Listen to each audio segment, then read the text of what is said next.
大家好，我是西安家庭维修老李。今天在南二环白庙小区修一台壁挂炉，漏水，啥牌子我就不说了，大家都知道。拆掉外壳，发现水是从箱体里面漏出来的。虽然没有拆开2层盖板，大概知道是哪里坏了。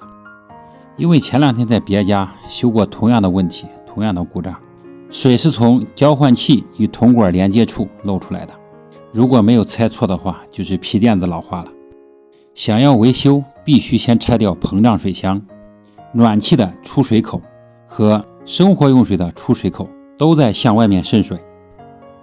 这款炉子比较特别，连接口没有螺丝，母口是一个垫片直接插到拱口里面，然后是一个弹簧卡片锁死。长时间的使用，塑料垫片老化就会开始渗水。理论很简单，但是实际操作起来就比较麻烦，谁换谁知道。就是这2个塑料垫圈，一个4分垫圈，一个6分垫圈。好了，今天就讲到这里，关注老李，少花钱。